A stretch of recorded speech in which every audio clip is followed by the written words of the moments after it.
सो वो यहाँ सीधा युनवा को देखने पहुंच गया था और उससे बात कर उसे कंफर्ट करना चाह रहा था, जिसको देख युनवा भी चल पड़ती है। जहाँ युनवा को एक बहुत ही ज्यादा जरूरी बात क्लिक होती है। उस रात जो नकाबपोश उसे मारने की कोशिश कर रहा था, वही सेम हथियार कांग पिल के पास भी है। सो हो ना हो वो नकाबपोश मुस्टंडा जरूर कांग पिल ही था। जो सब सुन यहाँ सूहो शॉक था और यहाँ उसे पता चल जाता है कि जिसे वो 15 सालों से ढूंढ रहा है, उसके पूरे फैमिली का मर्डरर वही है, कांग पिल। जहाँ अब सूहो पूरे रास्ते उसे अपना ख्याल रखने को कह रहा था और कुछ भी करने से पहले वो सूहो को जरूर बताए, जिसके लिए युनवा मान जाती है। बट यहाँ नेक्स्ट डे तो युनवा के दिमाग में कुछ अलग ही खिचड़ी पक रही थी। जहाँ युनवा मासूम बनते हुए ये सभी चेट्स जो कि युन ने उसके भाई के बारे में लिखी थी उसे, वो उन्हें लॉर्ड सियोक को पकड़ा देती है। जो सब देख यहाँ लॉर्ड सियोक के तो पसीने छूटने लगे थे। आखिर ये है कौन, क्या तुम इसे जानती हो? तो युनवा कहती है कि नहीं ससुर जी, मुझे नहीं पता ये कौन है। बट आपको क्या लगता है इसकी बातों में कोई सच्चाई है क्या?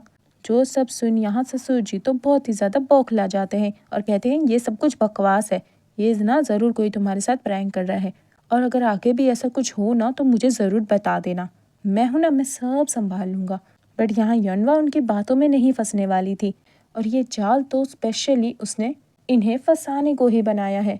जहाँ उसे अभी तक बिलीव नहीं हो रहा था कि उसके ससुर जी ऐसा कुछ कर सकते हैं। जहां अब लॉर्ड सियोक तो सबसे पहले यहाँ जून को रफा दफा करने के पीछे तुले हुए थे। सो वो यहाँ अपने मुस्टंडे म्यूंगदो होटल पर चेक करने भेजते हैं कि क्या अभी भी जून वहां पर है या निकल गया। और वैसे ही मुस्टंडे यहाँ पहुंच भी जाते हैं, जिनको देख यहाँ निमी तो बहुत ही ज्यादा डरी हुई थी। आखिर इनको जून से क्या काम है और वो यहाँ ऐसे हथियार लेकर क्यों आए हैं? कहीं जून ने इनके साथ भी कोई घोटाला तो नहीं कर दिया? सो वो यहाँ उन्हें कुछ नहीं बताती और जून को पकड़ सीधा अंदर भाग जाती है। जो सब कुछ यहाँ जून भी देख रहा था। सो वो यहाँ डिसाइड कर लेता है कि वो यहाँ से चला जाएगा और वो यहाँ उन्हें टाटा बाय बाय कर निकल लेता है। जो सब कुछ देख यहाँ निमी और हेल्पर तो बहुत ही ज्यादा इमोशनल हो गए थे और ये सारा ड्रामा ना ये लॉर्ड सियोक का मुस्टंडा चुपके से देख रहा था और उसे इन्फॉर्म कर देता है, जिससे वो एकदम रिलीफ फील करते हैं। और वहीं योन सुन भी योनवा से पूछ रही थी, क्या आपको रॉयल सेक्रेटरी युन और सूहो की बातों पर विश्वास है कि ये सब कुछ आपके ससुर लॉर्ड सियोक ने किया है? तो यहाँ योनवा कहती है, यही जानने के लिए तो मैंने ये जाल बिछाया है और मैं भी यही प्रे करती हूँ कि इन सब के पीछे वो ना हो, जो कि होने वाला नहीं है। सो यहाँ नेक्स्ट डे सूहो तो यहाँ कांग पिल के पीछे ही पड़ चुका था। आखिर जैसे तैसे भी कहीं से कोई तो सुराग मिले जिससे वो उसे अरेस्ट कर ले। जो सब कुछ सुन यहाँ जनरल की तो हंसी निकल जाती है और वो कहता है ये सब कुछ करना कुछ नहीं मिलने वाला, ले दे के ना बस अपनी ही जान खतरे में पड़ेगी। और आखिर ये सब कुछ करने की हमें परमिशन कौन देगा? और तभी यहाँ पीछे से रॉयल सेक्रेटरी युन भी टपक पड़ते हैं और वो कहते हैं कि मैं दूंगा परमिशन, बोलो कहाँ साइन करूं? जो सब देखना यहाँ जनरल की तो हवा टाइट हो गई थी कि रॉयल सेक्रेटरी युन उसके ऑफिस में और उससे बात कर रही हैं। जहाँ अब जूनियर चैंग भी इस बीच वहां पहुंच गया था और उसे भी यहाँ कुछ थ्रिलिंग एडवेंचरस करना था। सो वो तो यहाँ बिल्कुल तैयार हो गया था। जिसके बाद हमें दिखाते हैं कि कैसे ये तीनों कांग पिल की कुंडली निकालने में लगे हुए थे, बट इनके हत्थे कुछ नहीं लगता। जहाँ अब जनरल और जूनियर चांग की तो हवा निकल गई थी, बट सूहो अभी भी कोशिश कर रहा था और वो यहाँ हार नहीं मानता। जहाँ अब जैसे लॉर्ड सियोक ने ऑर्डर किए थे, कांग पिल पहुंच गया था लेडी ओक के पास और वो यहाँ बार बार उसे समझाए जा रहा था कि लॉर्ड सियोक से पंगा लेना ना अच्छी बात नहीं है। आखिरकार वो उसकी बहन है, उसे उसकी फिक्र है। बट यहाँ लेडी ओ तो उसके मुंह से बहन बहन सुनकर परेशान हो गई थी और वो उससे कहती है कि मैं कोई तुम्हारी बहन नहीं हूँ, ना ही मुझे तुमसे कोई लेना देना है, तुम्हारी इतनी औकात ही नहीं है, समझे?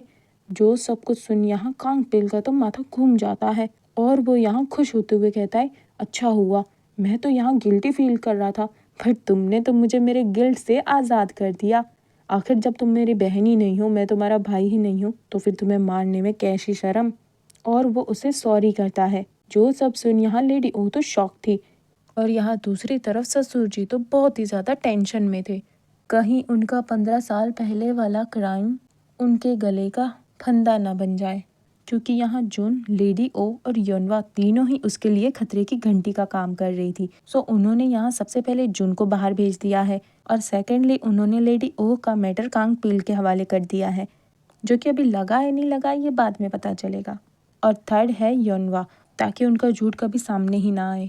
सो युनवा को वो यहाँ बुलाते हैं और कहते हैं कि जैसे कि तुम यहाँ जानती हो कि अपने बेटे जून की याद में तुम्हारी सासू माँ की तो तबीयत खराब हो रखी है।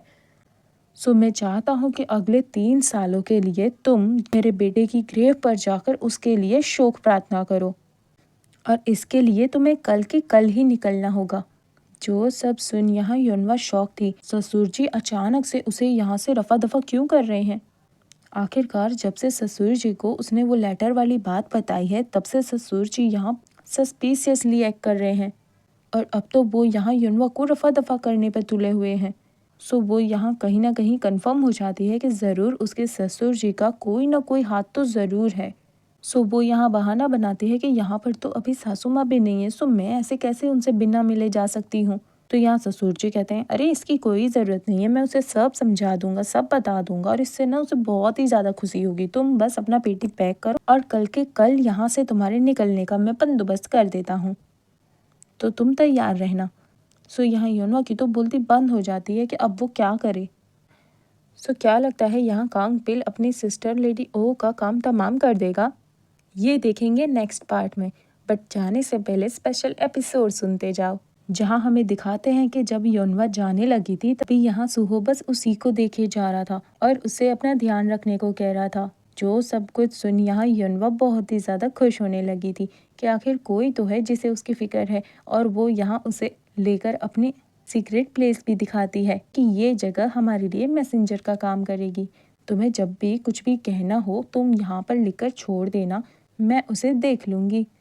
जो सब कुछ देख यहाँ सुहो बहुत ही ज़्यादा खुश होने लगा था, और वो उसे कहता है कि क्या ये सब कुछ सिर्फ और सिर्फ मेरे लिए है? तो यहाँ योनवा कहती है कि और नहीं तो क्या, तुम ऐसे पहले हो जिसके लिए मैंने अपनी सीक्रेट प्लेस बताई है। जो सब सुन यहाँ सुहो को तो बहुत ही ज़्यादा स्पेशल फील हो रहा था, और वो यहाँ बहुत ही ज़्यादा खुश होने लगा था। और नेक्स्ट डे से ही उसके लिए कभी फ्रूट्स, कभी स्वीट्स, कभी फ्लावर्स पहुँचा देता था, जो कि बहुत ही ज़्यादा क्यूट था।